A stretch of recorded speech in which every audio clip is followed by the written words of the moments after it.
아멘. 사랑과 자비가 풍성하신 하나님 아버지, 창세전에 우리를 택하여 주시고 우리의 구원을 위해 독생자 예수 그리스도를 보내주시며 그의 아름다운 순종과 대속의 죽음과 부활을 통해 우리를 하나님의 친아들 딸로 삼아주심에 진심으로 감사를 드립니다. 하나님, 올해도 우리에게 사순절 허락해 주심에 감사를 드립니다.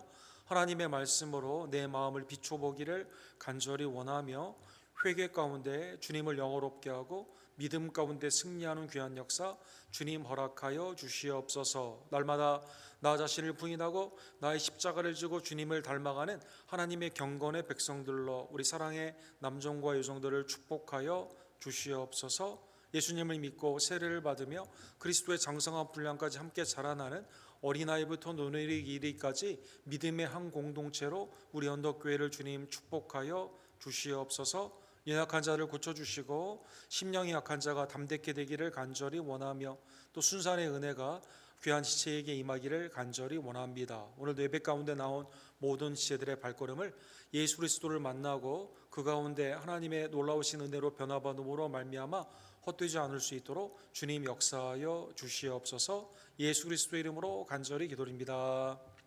아멘. 하나님의 은혜의 말씀은 열왕기상 강의 우리 18번째 시간 11장 30절에서 39절 우리 솔로몬의 부와 여로보암에 관한 말씀을 함께 상고하기를 원합니다. 우리 한 절씩 함께 교독합시다.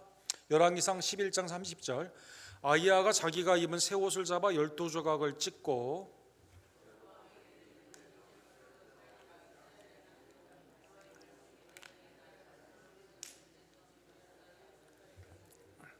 오직 내 종 다윗을 위하고 이스라엘 모든 지파 중에서 택한 성읍 예루살렘을 위하여 한 지파를 솔로몬에게 주리니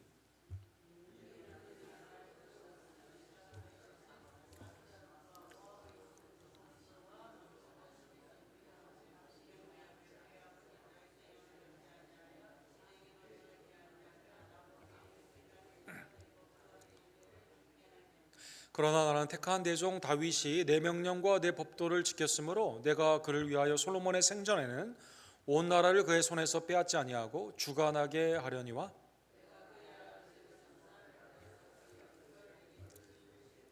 그의 아들에게서는 내가 한 지파를 주어서 내가 거기에 내 이름을 두고자 하여 택한 성읍 예루살렘에서 내 종 다윗이 항상 내 앞에 등불을 가지고 있게 하리라.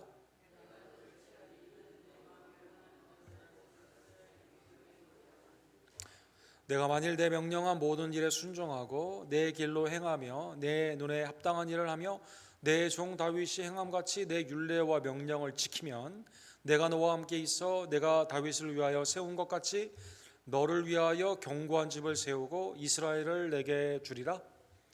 이러면 내가 이로 말미암아 다윗의 자손을 괴롭게 할 것이나 영원히 하지는 아니하리라 하셨느니라 하니라.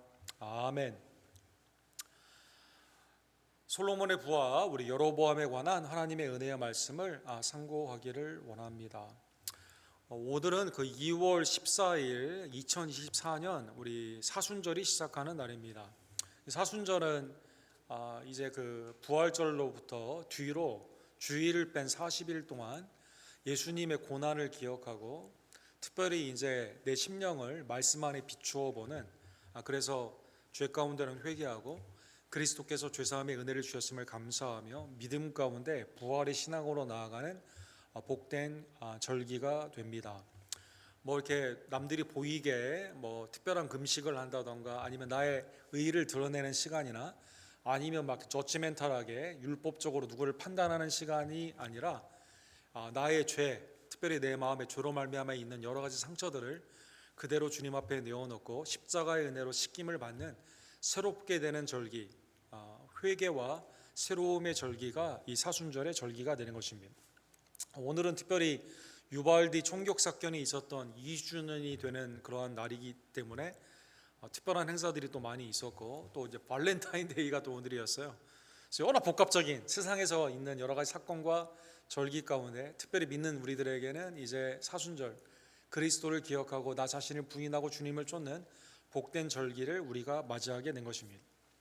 오늘 본문은 하나님께서 죄의 결과에 있어서 회개하지 않는 솔로몬에 대해서 징계를 하는 그 말씀이 어떻게 이루어지는가 구체적인 말씀이 나와 있는 말씀입니다. 우리 지난주에 본 것처럼 솔로몬이 우상 숭배 여러 100명이나 1000명이나 되는 아내와 첩들을 이렇게 두게 되면서 특별히 노년에 그의 신앙을 온전히 지키지 못하고 우상을 위해서 성전을 많이 짓고 하나님이 아니라 우상을 섬기게 되었을 때 하나님이 그 가운데 심판을 주게 되는 것이죠. 그래서 열왕기상 11장 11절에 보면 여호와께서 솔로몬에게 말씀하시되 내가 이러한 일이 있었고 또 내가 내 언약과 내가 내게 명령한 법도를 지키지 아니하였으니 내가 반드시 이 나라를 내게서 빼앗아 내 신하에게 주리라. 그렇죠. 우상 숭배, 그 다음에 다처로 말미암아 불순종, 우상의 전을 짓고 하나님을 떠나 말씀에 순종하지 않게 되었을 때 솔로몬의 부하에게 나라를 주겠다라고 하나님이 징계의 내용을 알려주시게 되는 것입니다. 그래서 다윗 때 통합이 되었던 이스라엘의 그 왕국이 이게 얼마 가지 못해가지고 솔로몬 때 이렇게 나누어지게 되면서 그 다음 때에는 르호보암 아들과 부하인 여로보암으로 북이스라엘과 남유다가 완전히 이렇게 갈라지게 되는 것이죠. 오늘 본문에 보면 하나님의 징계가 솔로몬의 말년 가운데 외부와 내부 안에 있었음을 알 수가 있었습니다. 먼저 외부에 두 가지의 사건이 있었는데요. 에돔이 다윗 때는 꼼짝도 못했거든요. 완전히 망했던 에돔이 이게 스물스물 일어나더니 솔로몬 때는 전쟁 가운데 대적을 하게 됩니다. 14절에 보면 여호와께서 에돔 사람 하닷을 일으켜 솔로몬의 대적이 되게 하시니 그는 왕의 자손으로서 에돔에 거하였더라. 이 하닷이 이제 이 다윗이 다 쳤기 때문에 애굽으로 도망을 갔어야만 되거든요. 그래서 나라가 다 망하고 그 왕족이었던 하닷이 그곳에 살 수가 없었기 때문에 다윗 때는 애굽으로 돌아갔는데 솔로몬이 있을 때 불순종하게 되니까 하닷이 애굽 왕의 바로의 이 선대를 받아가지고 고향으로 돌아와서 나라를 일으키게 됩니다. 그래서 다윗이 죽은 후에 솔로몬 때는 이제 공격을 하게 되는 대적으로 일어나는 일이 있게 되는 것이죠. 다윗 때는 두려움의 대상이었기 때문에요 꼼짝도 못했거든요. 그러나 솔로몬은 이제 그렇지 않습니다. 아무도 두려워하지 않습니다. 왜 그러냐면 에돔 모압에 있는 우상을 거기다 세우니까 우습게 보이거든요. 그러니까 거기에서 대적이 일어나게 되는 것입니다. 또한 시리아 다메섹 쪽에 있었던 르손이 일어나 대적을 하게 됩니다. 23절에 보면 하나님이 또 엘리아다의 아들 르손을 일으켜 솔로몬의 대적자가 되게 하시니 그는 그의 주인 소바 왕 하닷 에셀에게서 도망한 자라. 다윗 때 다메섹 소바를 다 물리쳤거든요.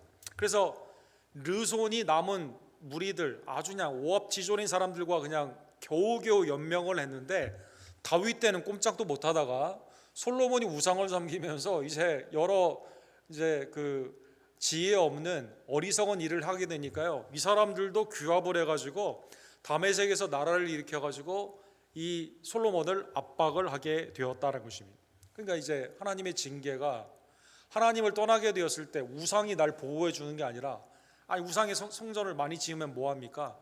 오히려 그 우상을 섬기는 나라가 나를 쳐들어오게 되는 외부의 핍박이 이렇게 일어나게 되었다는 것입니다. 이러한 것들은 회개 가운데 하나님 앞에 맡기면 금방 해결할 수 있는데 솔로몬이 회개를 하지 않죠. 노년에 갈수록 점점점 악화되게 됩니다. 세 번째, 하나님의 징계는 내부로부터 일어나게 됩니다. 외적인 것뿐만 아니라 내적으로 자기가 믿고 맡겼던 이 여로보암이라는 이 부하가 대적을 하여 솔로몬과 싸우게 되는 것이죠. 26절에 보면 솔로몬의 신하 느밧의 아들 여로보암이 또한 손을 들어 왕을 대적하니 그는 에브라임 족속인 스레다 사람이요 그의 어머니의 이름은 수루아이니 과부이더라. 여로보암이라는 사람이 오늘 본문에 보면 북쪽에 있는 지파 중에 가장 강력한 어느 지파죠? 에브라임 지파 사람이었다는 것입니다. 솔로몬의 그레이트 워리어, 아마 전쟁도 능하는 그 무장의 무술을 가지고 있는 아주 그러한 장군이에요. 큰 용사라고 되어 있습니다. 솔로몬이요 이 사람에게 뭘 맡겼냐면요 밀로에 있는 다윗의 성 여러 가지 것들을 성전을 보수하고 하는 일 가운데 역사를 맡기게 되는 것이죠. 그러니까 이 사람을 통해서 누구를 부린 거죠? 에브라임 사람들을 부린 거거든요. 나중에 이제 르호보암 때도 이야기가 나오지만 이게 너무 가혹한 일이었기 때문에 백성들이 이걸 감해달라고 말하게 됩니다. 그러니까 이 솔로몬이 지혜로울 때는 성전을 짓고 왕궁을 짓고 여러 가지 지었을 때까지만 해도 괜찮은데 우상을 짓고 우상의 성전을 짓고 여러 가지 것들을 이제 밀로에 짓게 되면서 이게 이제 점점점 사람들에게 가혹한 이 역사의 행위가 건축의 일이 일어나게 되면서 이 일을 맡고 있던 사람이 이제 여로보암인데 여기에서 이제 반대의 생각들이 이렇게 많이 나오게 되는 것이죠. 그래서 이제 이 여로보암이 대적을 하게 됩니다. 이게 다 하나님의 섭리 가운데 있는 거예요. 자, 이제 여로보암이 대적하는 그 구체적인 내용이요, 놀랍게도 하나님이 선지자를 보내 이 여로보암을 부르게 됩니다. 28절과 29절에 보면 그쯤에 여로보암이 예루살렘에 나아갈 때 실로 사람 선지자 아이야가 길에서 그를 만나니, 선지자가 그냥 길에 가다가 만난 거죠. 근데 이 사람이요, 이 선지자가 옷이 새 겁니다. 옷이 새 건데 이 뜻은 뭘까요? 왕조가 이제 솔로몬으로, 다윗과 솔로몬의 왕조에서 새롭게 시작되는 왕조의 의미가 이제 옷을 갖고 있는 거죠. 이 두 사람이 함께 얘기를 나누게 됩니다. 특이한 것은 하나님께서 사울과 다윗을 부르실 때 누구를 통해 불렀죠? 사무엘을 통해 불렀죠. 사무엘을 통해 불렀습니다. 그래서 베냐민 지파와 유다 지파, 사울과 다윗을 부를 때 사무엘을 부르게 되었는데, 에브라임 사람 여로보암을 부르는 이때도 하나님의 부르심의 정통성, 그러니까 어설프게 그냥 쿠데타 일으킨 게 아니에요. 하나님께서 계획하시고 정식 왕으로 하나님의 선지자를 통해서 지금 여로보암을 부르고 계시다는 것입니다. 그래서 오늘 본문에 보면 자기 새 옷인데요, 갑자기 이것을 찢습니다. 어떻게 찢어요? 12조각으로 찢게 됩니다. 31절에 보면, 그래서 이것을 액션 패러블이다, 예수님이 비유로 말씀하시지 않았습니까? 그런데 어떨 때는요, 행동으로 이걸 보여주는 비유가 있거든요. 여기에 하나님의 뜻이 있는 것이죠. 12조각으로 찢더니 10조각을 이 여로보암에게 주게 됩니다. 그러면 이 행동의 비유는 무슨 뜻일까요? 이 비유를 설명해 주죠. 이스라엘 하나님 여호와의 말씀이 내가 이 나라를 솔로몬의 손에서 찢어 빼앗아 10지파를 내게 준다. 12조각을 찢었는데 이게 10개를 준다는 뜻은 뭡니까? 12지파 중에 10개를 준다는 것입니다. 그러니까 깜짝 놀랐겠죠, 여로보암이. 지금 선지자가 나한테 이걸 주니까 얼마나 놀랐겠습니까? 옷을 찢고 준다, 이것은 상당히 구약에 있어서 나라를 상징하는 의미를 상징으로 사용되는 경우가 많이 있었습니다. 대표적인 예가 사무엘상 15장에 보면 이 사울이 불순종하여 자기 마음대로 제사를 드리죠. 기다리지를 않습니다. 그 다음에 이제 그 하나님의 말씀에 불순종해 가지고 이제 전리품을 가져오게 되죠, 아말렉으로부터. 이때 이제 사울이 하나님이 너를 패하셨다라고 말씀하게 되었을 때, 사무엘이 가려고 돌아설 때, 사무엘상 15장에 나와 있습니다. 사울이 그의 겉옷을 붙잡으며 찢어진지라, 옷을 붙잡아 찢어졌거든요. 이거를 사무엘이 뭐라고 말씀하시냐면, 사무엘이 그에게 이르되 여호와께서 오늘 이스라엘 나라를 왕에서 떼어, 같은 뜻입니다. 히브리 말로 찢어진 겁니다.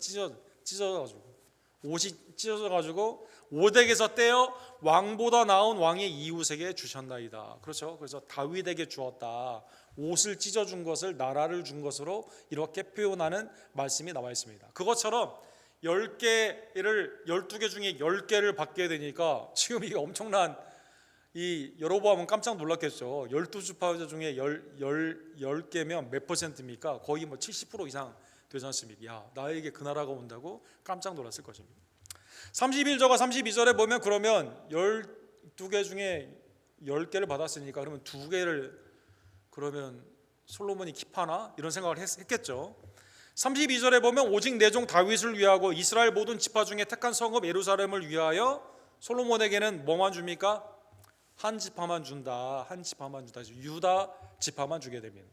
그런데 이제 에브라임과 유다 사이에 애매하게 끼어 있는 조그마한 지파가 어디죠?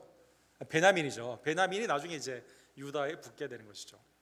사랑하는 성도 여러분, 오늘 본문에 보면 열 지파와 본문 그대로 보면 한 지파, 현재는 한 지파죠. 한 지파로 이렇게 나누게 됩니다.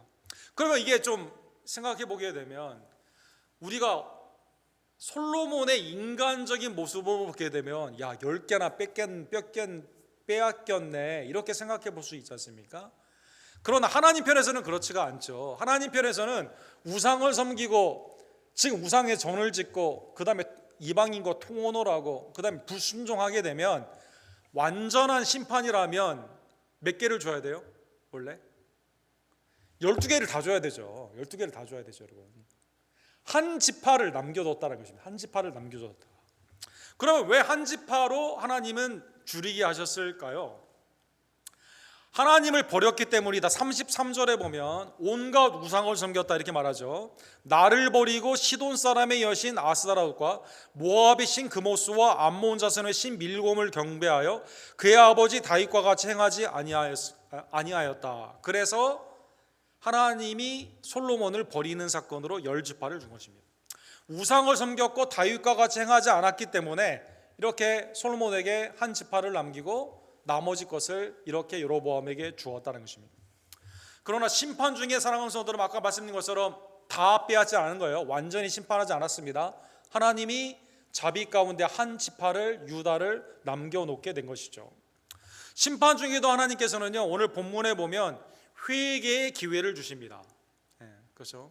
그래서 솔로몬이 회개를 하고 아니면 솔로몬의 그 왕조가 회개를 하고 주님 앞에 오게 되면 하나님께서 영원한 왕위에 다윗과의 언약을 계속 지켜주신다는 것입니다. 그래서 오늘 본문 34절에서 35절에 보면 하나님께서 이렇게 말씀하시죠. 내가 택한 내 종 다윗의 명령과 다윗은 내 명령과 내 법도를 지켰으므로 내가 그를 위하여 솔로몬의 생전에는 온 나라를 그의 손에서 빼앗지 아니하고 주관하게 하려니와 그의 아들 때에 빼앗긴다 이렇게 말씀하십니다.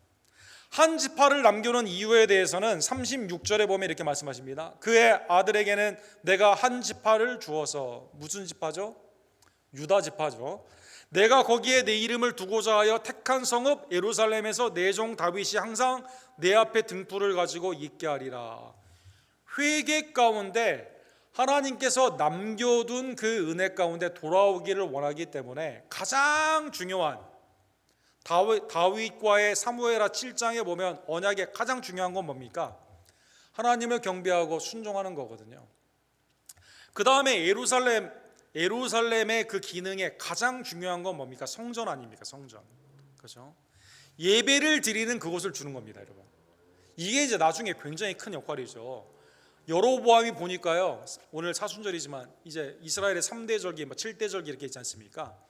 절기 때 이 열 지파가 절기 때 어디를 가요? 예루살렘에 가거든요. 예루살렘에 가니까 여로보암이 무슨 생각을 합니까? 이거 안 되겠다. 내가 따로 성전을 만들어야겠다. 그래서 두 곳에 성전을 만들죠. 그래서 두 곳에 성전을 만들게 되면서 마음대로 레위인을 세우게 되고 제사장을 세우게 되면서 우상으로 타락하지 않습니까? 그래서 오늘 본문에 보면 지파적으로 열 지파를 많이 줬다 이런 생각이 아니라 가장 중요한 걸 하나님이 남겨주신 거죠. 예루살렘을, 성전을 남겨주셨다는 것입니다. 즉 회개와 새롭게 되는 리폼, 개혁의 여지를 남겨두시게 되면서 이게 우리 나라의 통치에 가장 중요한 게 뭐냐, 그것은 하나님께 예배를 하고 하나님의 은혜 안에서 회개와 새롭게 됨의 은혜 가운데 나아가는 것임을 알려주셨다는 것입니다. 그런데 궁극적으로 유다 지파에서 참 왕 예수 그리스도가 나오게 되는 것이죠. 그래서 이 예표적으로 하나님께서 은혜를 심판 중에서 완전히 심판하지 아니하시고 남겨두셨다는 것입니다. 그런데 놀라운 것은요, 그러면 열 지파는 하나님이 버렸기 때문에 여로보암에게 주셨을까요? 그 다음에 여로보암은 하나의 그냥 기능, 유틸리티, 솔로몬을 심판하는 도구로만 사용하셨을까요? 그런데 하나님의 놀라우신 심판 중의 자비가요, 오늘 본문에 보면 여로보암에게, 그 다음에 열 지파도 누구의 백성이에요? 하나님의 백성이죠. 하나님의 백성이죠. 그래서요, 하나님이 여기에서 똑같은 언약을 해주십니다. 이거 굉장히 놀랐습니다. 그 유다 지파의 입장에서는 남유다가 나중에 어떻게 됩니까? 순혈주의, 그렇죠? 북이스라엘은 나중에 사마리아로 돼가지고 반절만 유대인, 반유대인. 그 다음에 별명이 돼지 아닙니까? 돼지. 돼지들이라 이렇게 말하지 않습니까? 순혈주의로 나가는데, 아니 그 백성들도 하나님의 12지파 야곱의 이스라엘 가운데 있는 지파고 여기도 하나님의 통치 안에 있거든요. 그래서 오늘 본문에 보면 37절과 38절에 보면 사무엘 하에 있는 다윗의 언약과 똑같은 언약을 해주시게 됩니다. 내가 너를 취하리니 너는 내 마음에 원하는 대로 다스려 이스라엘 위에 왕이 되되. 그래서 야, 네가 이제 10지파의 왕이다 말해주는 거죠. 내가 만일 내가 명령한 모든 일에 순종하고, 그렇죠? 그 왕권은 하나님의 통치 가운데 복의 통로가 되는 그 기름 부음을 받는 그 왕권은 무엇으로 유지가 됩니까? 하나님의 말씀에 순종하는 것이다라는 거죠. 순종. 내 길로 행하며 내 눈에 합당한 일을 하며 내 종 다윗이 행함과 같이. 솔로몬이나 르호보암만 우리 할아버지 아버지를 따라 하는 게 아니라 여로보암도 마찬가지입니다. 다윗처럼 하면 됩니다. 다윗. 모델이 다윗이죠. 내 율례와 명령을 지키면 내가 너와 함께 있어 내가 다윗을 위하여 세운 것 같이. 똑같은 언약입니다. 너를 위하여 견고한 집을 세우고 이스라엘을 내게 주리라. 남유다뿐만 아니라 북이스라엘도 다윗의 똑같은 하나님의 영원한 언약 가운데 이게 무엇으로 된다고요? 하나님의 신실하신 복의 그 은혜는 무엇으로? 순종 가운데 우리에게 현실화되는 거죠. 그래서 하나님께서 여로보암에게 놀라운 축복으로 동일한 언약을 허락하여 주시게 되는 것입니다. 그래서 이건 마치 구약에 있는 복음, 예수 그리스도를 예표하는 그 말씀들이 신약에 그대로 이루어지게 되면서 이방인인 여러분과 저도 아브라함의 후손이 되게 되는 것처럼, 그렇죠? 전혀 관계없는 우리가 아브라함의 후손이 되는 것처럼, 믿음 가운데 구원을 받는 것처럼 하나님의 동일하신 그 은혜의 언약이 이 여로보암에게 임하게 된다는 것입니다. 사랑하는 성도 여러분, 그래서 북이스라엘과 남유다가 이제 르호보암 때, 솔로몬이 죽은 후에 르호보암 때 갈라지게 됩니다. 지도를 보시면 땅덩어리의 차이를 한번 보십시오. 북이스라엘이 10지파뿐만 아니라 땅이 넓어요, 작습니까? 2배 반이나 됩니다. 2배 반이나 됩니다. 그 다음에 북이스라엘은 무역을 하기가 좋아요, 안 좋아요? 너무 좋습니다. 너무 좋습니다. 그 다음에 위에 갈릴리를 누가 가지고 있어요? 사해에는 음식을 먹을 수가 없어요. 거기는 염도가 너무 강해가지고. 그러나 어부들 많이 생산할 수 있는 중간에 있는 그 땅, 비옥한 땅을 누가 가지고 있습니까?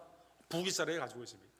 서쪽으로는 지중해요, 오른쪽으로는 갈릴리까지. 그 다음에 므낫세 땅을 비롯한 오른쪽에 그 이스트 조던이라고 하죠. 이 요단강의 오른쪽을 다 가지고 있음으로 말미암아 너무나 좋은 땅을 10지파를, 사랑하는 성도 여러분, 솔로몬에게는 심판의 의미로, 그런데 여로보암에게는 다윗의 언약의 갱신, 새롭게 하는 연속성으로 이 땅을 주셨다는 것입니다. 39절에 보면 하나님이 이렇게 말씀하시죠. 내가 이로 말미암아 다윗의 자손을 괴롭게 할 것이나. 그래서 북이스라엘이 남유다와 막 종종 싸우지 않습니까? 영원히 하지는 아니하리라. 그렇죠. 언젠가는 하나가 되는 거죠. 하나가 되는 거죠. 그렇죠. 그런데 안타깝게도 북이스라엘은 어떻게 됐죠?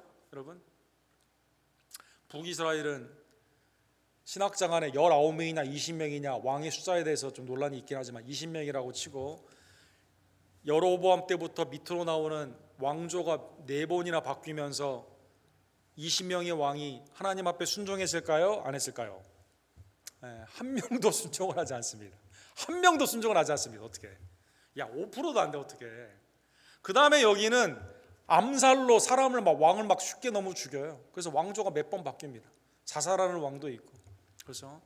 그래서 북이스라엘이 아수르에게 722년에 망하게 되게 되는 것이죠.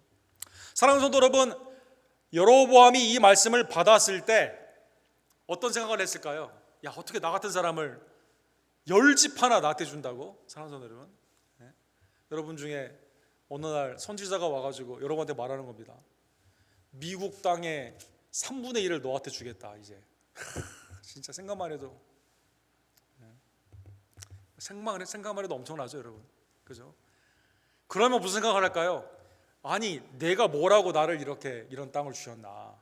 겸손으로 하나님께 감사하며 나아가야만 되겠죠. 근데 이 어리석은 여로보암이 어떻게 합니까?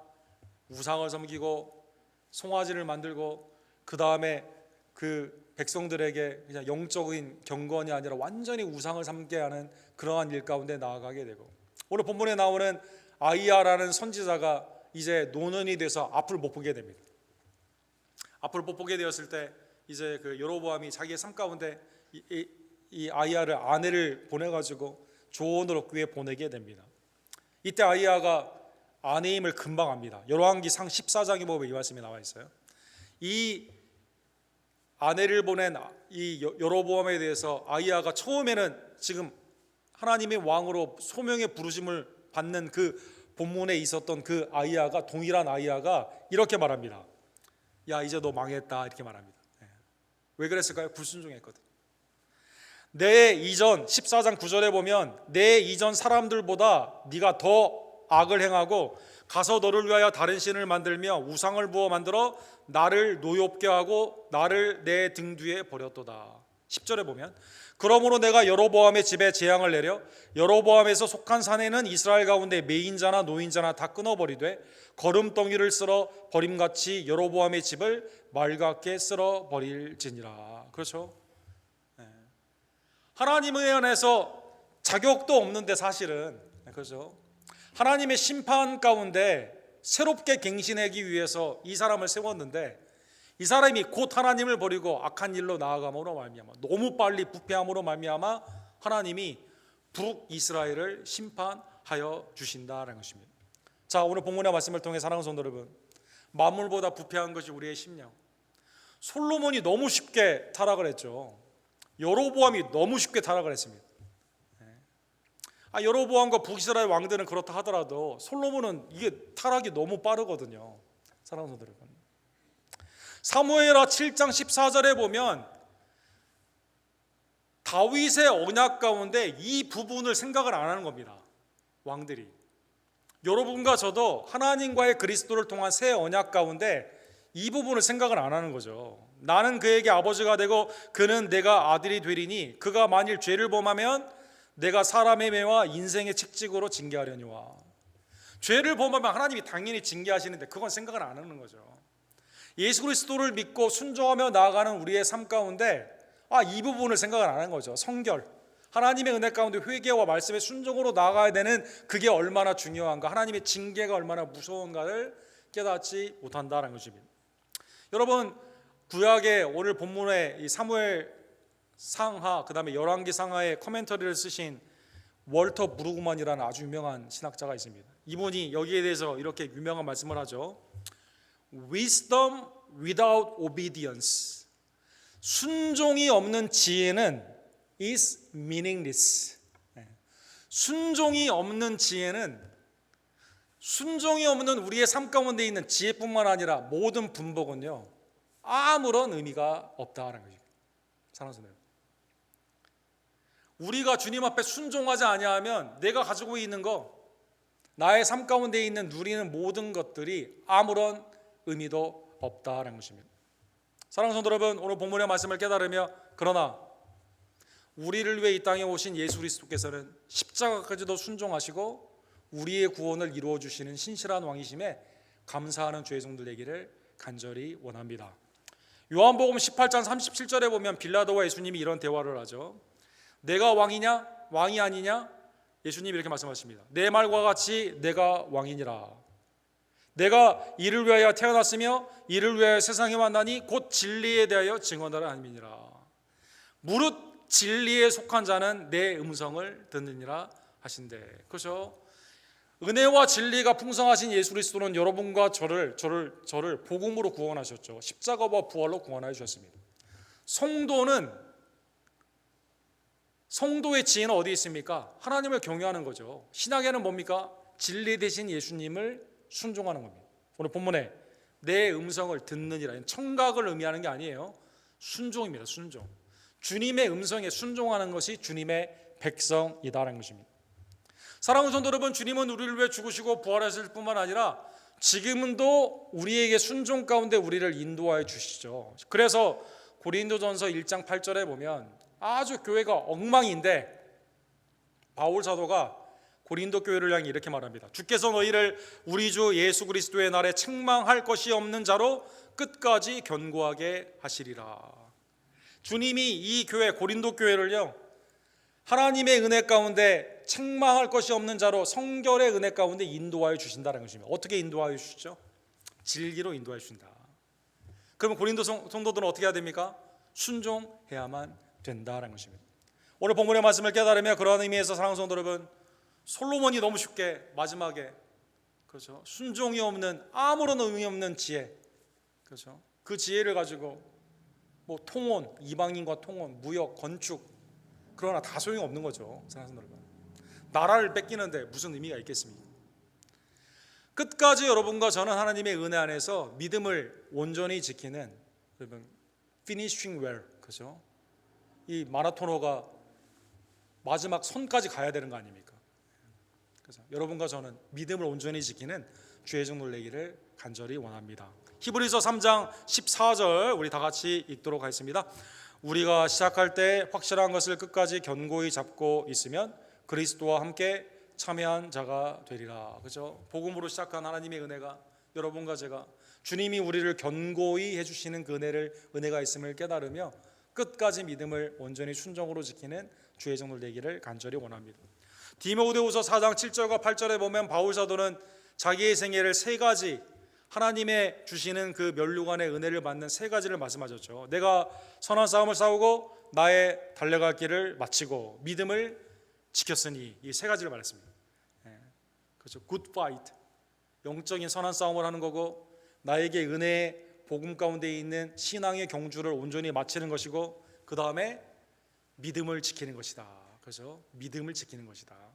이제 우러는 나를 위하여 의의 면류관이 예비되었으므로 곧 의로우신 재판장이 그날에 내게 주실 것이며, 그 다음에 바울만 받는 게 아니라 여러분과 저도, 내게만 아니라 주의 나타나심을 사모하는 모든 자에게로다. 주님이 다시 오시는 바라보는 믿음의 소망 가운데 사랑하는 성도 여러분, 나를 위해 죽으시고 부활하시며 지금도 나를 진리 가운데 음성을 들려주시고 책망할 것이 없는 귀한 하나님의 종으로 나를 견고케 하시는 그 은혜를 바라보며 우리의 믿음을 끝까지 잘 지키는 하나님의 의의 면류관을 칭찬 가운데 받는 귀한 신실한 백성들 되기를 주님의 이름으로 간절히 축원합니다.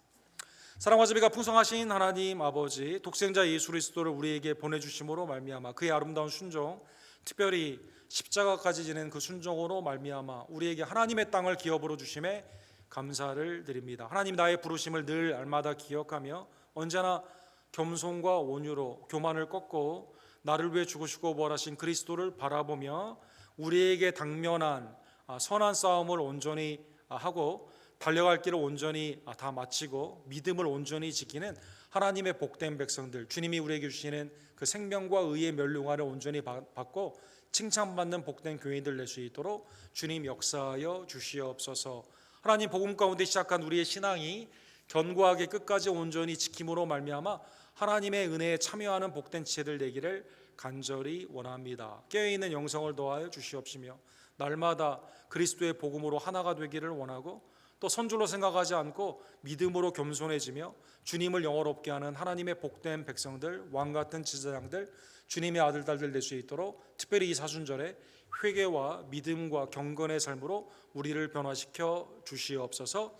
예수 그리스도의 이름으로 간절히 기도드립니다.